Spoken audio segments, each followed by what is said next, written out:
is quite an honor to be here. I've had the honor and privilege of being on 3 or 4 panels or groups with Professor Millard, and every time I learn so much. This time I had the task of giving a response without having the manuscript in advance, so it gave me a chance to reread much of what he's written, and that was, I was reminded how much he knows. Mark told me today, he held up one of his books and said, man, he knows a lot. I am humbled, I must say, to give a response following his lecture, which was very instructive for me. I want to make 4 points based on what I heard, based on the lecture we've heard, and then conclude with an observation. Before that, I want to bring you greetings from the 1,600 members of the American Schools of Oriental Research. Many of the scholars sitting here, I think almost all of the scholars sitting here, are part of our organization. Greetings from the 67 affiliated DIGs. We have 91 member schools, and Mark Lanier, our host, is on our board, and he is a part of our organization as well. So it's truly an honor to be here, and all of ASOR is glad that we can take part in an event like this. If you're wondering who we are, I have to put in a plug for us. I have some brochures down here, or you can go to www.asor.org. So my four observations. I want to make a few observations about Moses and how he wrote, and all of the observations are going to focus on what I think was an underlying presupposition that the Israelites in Moses' time had writing that we don't have today, and the reason we don't have that is it was found on papyrus and not on documents that would have survived. So I'm going to make 4 observations that I think will support the conclusion that there might have been historical sources written on papyrus that have not survived or we have not found yet. I will assume that Moses lived somewhere between 1250 and 1200. I'll narrow down the time in making my observation. I also draw on Gordon Hamilton and Anson Rainey, who've used the names of letters to argue that members of the elite society invented the alphabet. I'm not sure Professor Millard agrees on all of that, but I think that's consistent with Moses being trained, having grown up in Pharaoh's court, knowing the alphabet. I think but it comes down to, if cuneiform is preserved, why haven't we had papyrus? Or why haven't the papyri been preserved? And that's the point that I want to turn to next. One of the texts that Professor Millard showed us were some silver amulets from Ketif Chinom. And I had the privilege of working on these amulets about 12 years ago and publishing them with 3 other people, Gabi Barkai, Marilyn Lundberg, and Bruce Zuckerman. By doing some photographic investigation and looking at the letters, we were able to decipher parts of them that were previously unreadable. And it's actually the parts that are above the priestly benediction, the biblical quote, that I think have the most relevance for positing that there were historical sources that survived. One of the quotes that I wrote down from Professor Millard's lecture was that these amulets do not prove the book of Numbers existed at that time. Another one was, evidence does exist to support the existence of literature at an earlier date. I'm not sure I got those exactly right, but they're close. I think by going through these 2 amulets and the confessional statements above the biblical quotes that are found there provides evidence that there were historical sources, even if Numbers wasn't written down shortly before the destruction of the first temple. And I think there probably was a text there, but I think these amulets show us that this source it was a little more fluid. So I'm going to read Ketef Chenom 1, just the translation, mainly the parts above the biblical quote. It's something like, Yahweh the Great, then the text is broken, who keeps the covenant and graciousness to those who love him and keeps his commandments. Then the text is broken. The eternal one, the text is broken again, assume is a blessing more than any snare or evil. For redemption is in him, for the Lord is our restorer and rock. May the Lord bless you, and may he keep you. May the Lord make his face shine, and then the text breaks off. Notice how much text there is before we get to the biblical quote, and that these texts are confessional statements. Ketef Chenom 2. It's about the same size, but the writing is much larger, so you're not going to get as much text. Also, it has more of the biblical quote, so you know that both of them were there. It has 4, the names broken, ends in Yahu, so somebody with the name Yahu. May he be blessed by the Lord, the warrior and rebuker of evil. May the Lord bless you and keep you. May the Lord make his face shine upon you and grant you peace. So both of these quote this biblical text, but beforehand they both contain confessional statements about God, showing that this text can be quoted in the late 6th century and quoted in different ways. I think this is important for the idea that there were historical sources that people could quote and they were still in flux. It's instructive when we look at Numbers 6:22 following, we see the Lord spoke to Moses saying, speak to Aaron and his sons, saying, thus you shall bless the Israelites. You shall say to them, may the Lord bless you and keep you. May the Lord make his face shine upon you and grant you peace.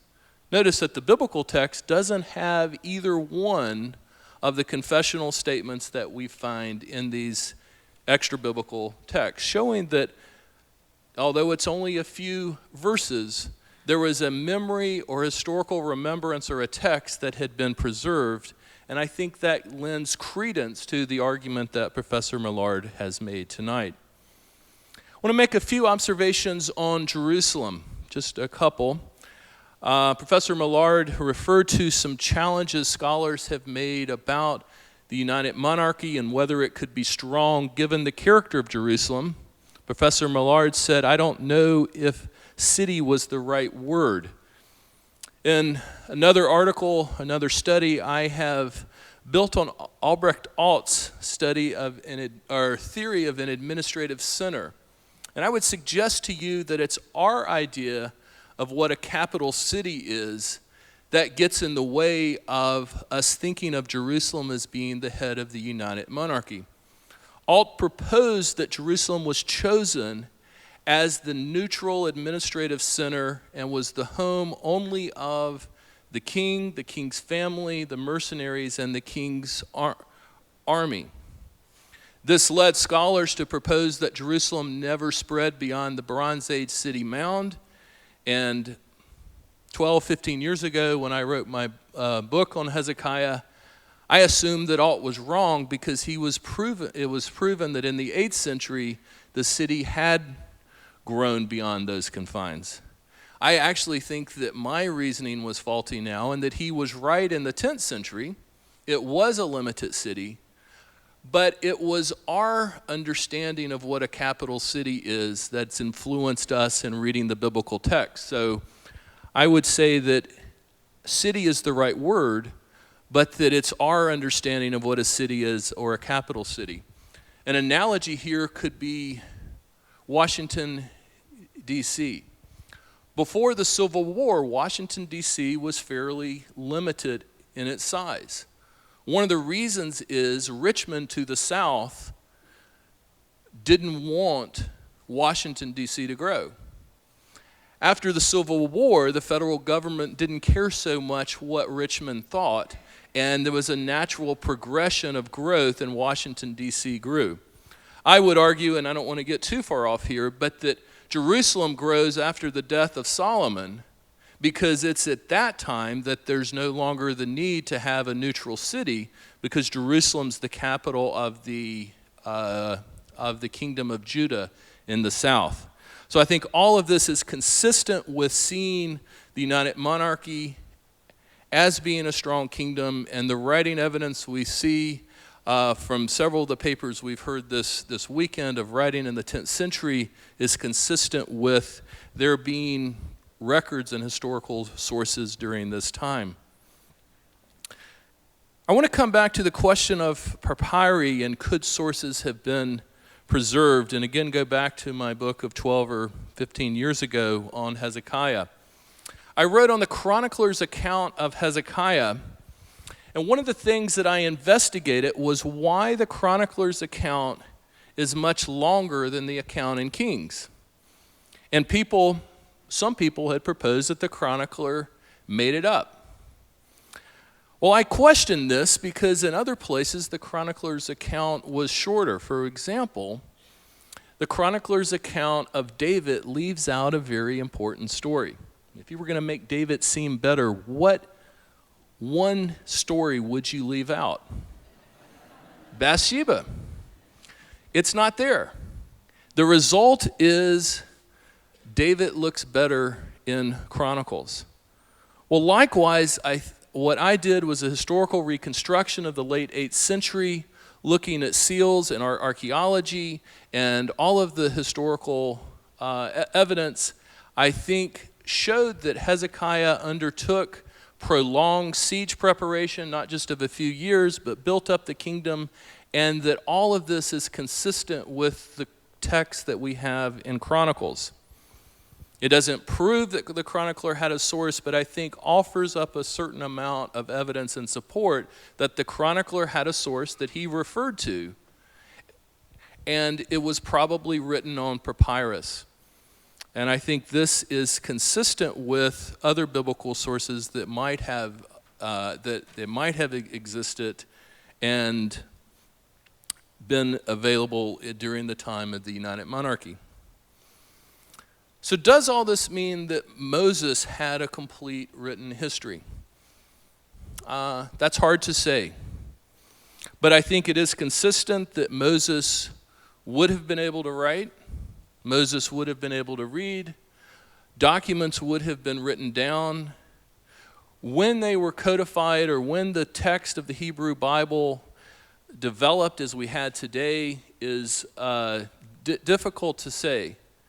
But for me, it's helpful to see the fluid development of the Bible and how these texts that are held as sacred texts for many people developed by, I would say as a person of faith, God inspiring humans to write them. I'm going to finish with one story describing a lecture that I heard in seminary. I was in seminary and the professor gave a talk about the sources in the Pentateuch. And she explained that there were at least 4 sources, according to her theory, and I think she's right, that wrote the Pentateuch. The other thing she explained was that nowhere in the Bible did it say that Moses wrote the Pentateuch. It said that it was of Moses, but not necessarily written by Moses. And I think Professor Millard referred to this earlier. After the lecture, some of my classmates were asking me, well, what do you think about this? Isn't this disturbing? And I said, well, to tell you the truth, I have to go read my notes over and think about it. This is all new to me. I've never thought about that. But this is really liberating for me. And I said, why? How could this be liberating for you? I said, well, I've considered myself a pious person, a person of faith, and I've always been a little disappointed that I haven't been pious enough to be put in a trance like Moses and being told what God is saying. Since then, I think that the evolution and development of the text shows that God used people like me to write the text, and that it has a more fluid development, and that was helpful for me to see that yes, there could be historical sources. But like these amulets from Ketef Hinnom, the final version didn't take place until somewhat later. And that to me has made the Bible come alive and not threatened my faith, but rather built it up. Thank you.